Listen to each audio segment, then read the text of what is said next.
Chapter 19. The Rewards.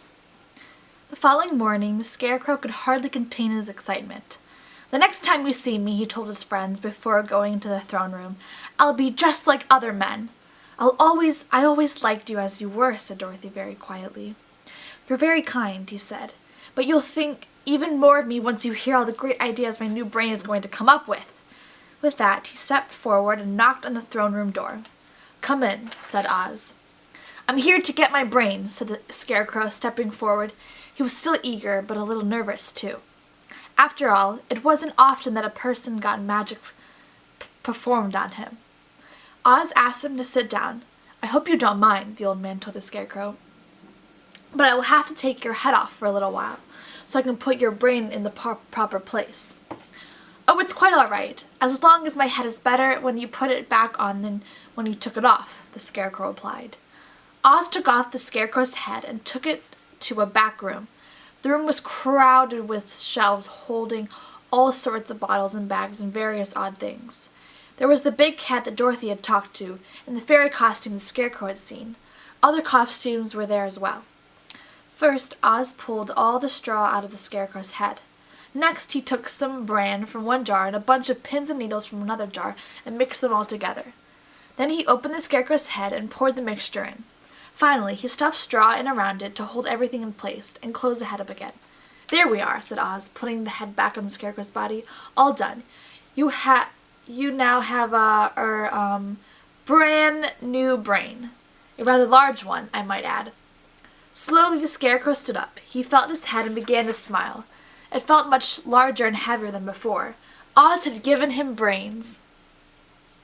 Happily he thanked Oz and ran out to tell his friends, who were waiting patiently outside the door. They all stared at his head, which was absolutely bulging with his new brains. "How do you feel?" asked Dorothy. "Great!" he boasted. "I feel very wise." "Why do you have pins and needles sticking out of your head?" asked the Tin Woodman curiously. "To show how sharp he is, of course," said the Cowardly Lion. "Oh, that makes sense," said the Tin Woodman. "Well, now it's time for me to go get my heart. Wish me luck." With those words and a wave, he stepped forward and knocked on the throne room door. "Come in," said Oz. "I'm here to get my heart," said the Tin Woodman, stepping forward. "All right," said Oz, "but I'll have to cut your chest open, so I can put your heart in the right place. I hope it won't hurt." "Even if it did, I wouldn't mind, just so long as I got a heart in the bargain," said the Tin Woodman. So Oz took out some very sharp shears and cut a hole in the Tin Woodman's chest. Then he opened a small box and took out a pink silk heart stuffed with sawdust. "How do you like it?" he asked the Tin Woodman.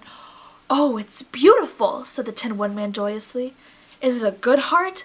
Will it make me gentle and kind?" "Yes, of course," said Oz, putting the heart inside the Tin Woodman's chest. He replaced the square of tin and then welded it back into place. "I'm sorry about the patch," he told the Tin Woodman, "but it couldn't be helped." "That's perfectly all right," cried the Tin Woodman. He was so happy that he gave Oz a big hug, which made Oz laugh. Then the Tin Woodman dashed out to tell his friends about his beautiful new heart. They congratulated him and admired his heart, which they could hear bouncing around in his chest. This inspired the Cowardly Lion so much that he almost forgot to be afraid when it was his turn to knock on the throne room door. "Come in," said Oz. I have come for my courage," he stuttered, stepping forward. "All right, come on in," said Oz, waving the lion to the little back room. Oz studied the shelves a moment, then reached for a heavy green bottle. He shook the bottle to stir up its contents and poured some of the liquid into a beautiful greenish gold dish. "Here," he told the Cowardly Lion, "drink this." The lion sniffed suspiciously at the dish. "What is it?" he wanted to know. "I don't know what to call it when it's a bottle or a dish," said Oz, "but once it's inside of you, it will be courage. That is the only way courage can work," he explained. "It has to be inside you."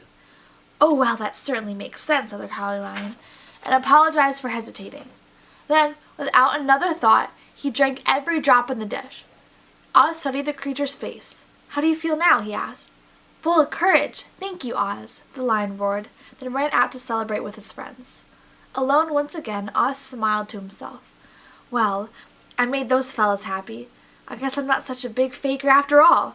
Then he remembered Dorothy. He sat down and propped his chin on his hands. He still had no idea how to get her home. This was going to require some serious thought.